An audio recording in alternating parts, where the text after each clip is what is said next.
검찰이요. 오늘 비상계엄의 또 다른 핵심 인물로 지목된 사람이죠. 바로 노상원 전 정보사령관을 첫 소환 조사할 예정입니다. 노 전 사령관은 2년 전부터 무속인을 찾아다니고 계엄을 함께 준비한 이들에 대해서 캐묻기도 했다고 알려지고 있습니다.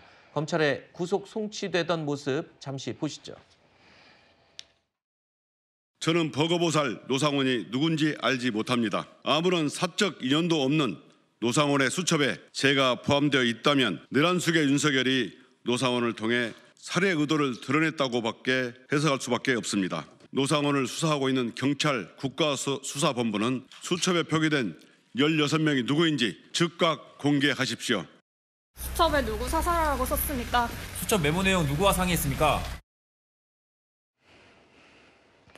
자, 노상원 전 사령관의 수첩, 이른바 노상원 수첩에서 다수의 정치인, 언론인, 공무원 등이 이른바 수거 대상으로 적혀 있다는 소식도 이미 보도가 됐었고, 특히 이 수거 대상에 지난 정부에서 잘 나갔던 총경급 이상 경찰들 이런 표현까지 등장해서 검경 갈등까지 지금 언급되고 있는 그런 상황이 되고 있습니다. 자, 그런데 문제는 검찰의 고민이 지금 깊어지고 있다는 겁니다. 왜냐하면 이 수첩에서 언급된 내용들이 수사 과정에서 경찰을 통해서 하나 둘씩 언론에 공개가 됐는데 이게요, 앞뒤 정확한 내용이 확인되지 않은 상태에서 굉장히 의혹을 부추기는 단어들만 공개된 상황이라는 겁니다. 그러다 보니까 갖가지 의혹들이 살이 붙는, 그러다 보니까 앞뒤 관계는 확인이 안 되고 오히려 가장 중요한 과연 계엄 정황에 윤 대통령이나 이런 윗선들과 의논을 실제로 했는지,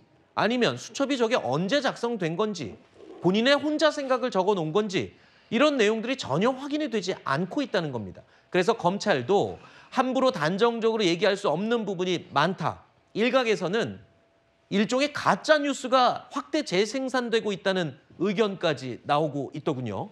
그러니까 제가 아까 말씀드린 대로 저 수첩에 있는 내용들은 굉장히 선정적이고 자극적이죠, 좀. 그렇죠. 21세기에서 있을 수 없는 단어들 또는 상황들을 이제 써놨는데 저게 만약에 예전에 저희가 안종범 전 수석의 수첩처럼 네. 회의 내용을 적었거나 이러면 큰 문제죠. 그렇다면 신빙성이 어느 정도 인정이 되는 부분인데 저거를 수사하면서 예를 들어서 저 수첩과 관련된 진술을 확보했다거나 또는 수첩과 관련된 정황 증거가 있다거나 내용과 관련돼서 그렇다면 저렇게 국민께 알 권리 차원에서 보고가 돼도 돼요. 그런데 저게 그런 상황이 그런 어떤 그 검증 절차를 거치지 않고 국회에 그대로 관련 내용이 나와서 국민들께 만약에 저게 그대로 전달된다면 윤석열 대통령 등 관련자들에 대한 재판의 수사 영향 이걸 떠나서 국민이 얼마나 불안해하고 과연 국민들이 공무원들을 믿을 수 있겠습니까? 네. 군에 대해서 신뢰할 수 있겠어요? 자, 이런 여러 가지 부수적인 영향까지 고려한다 그러면 저 부분은 좀 검찰의 신빙성을 철저히 판단해야 될 부분인 것 같고,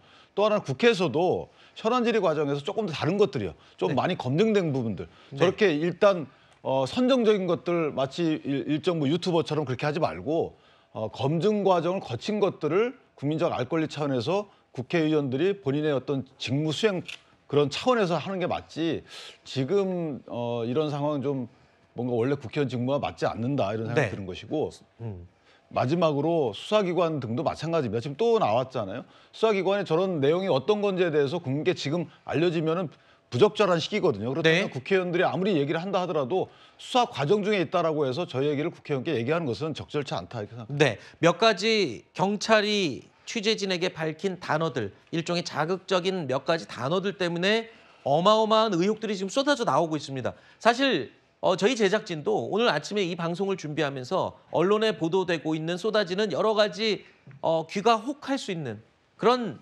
내용들을 많이 추립니다만, 저희가 확인할 수 있는, 그래서 취재로 인해서 사실 확인이 명확한 내용만 다루려고 노력을 하고 있습니다. 그래서 저희가 오늘도 몇 가지 내용은 아예 제외를 시켰습니다. 이 정도로 좀 신중을 해야 될 때가 아닐까 싶은데 검찰도 그런 맥락인 것 같아요. 이게 수첩에서 나온 게 다는 아니지 않습니까? 그러니까 뭐 그런 거죠. 이제 다는 아닐 수 있는데 밝혀봐야 되는 내용들이 있는 거죠. 그러니까 이 노상원 전 사령관의 수첩에 있는 모든 내용이 모두 다 진실이다라고 단정할 수 없다고 하지만 그렇다고 해서 모두가 허구라고 단정할 수도 없는 겁니다. 그러니까 밝혀야 될 내용들이 남아 있는 것이고 뭐 구체적인 보고의 시점이라든지 어떤 절차를 거쳐서 누구에게 지시를 받아서 이런 일들이 벌어졌느냐를 추적해 가는 과정 중에 사실은 핵심적인 증거가 될 수 있는 이 수첩이 나온 거죠.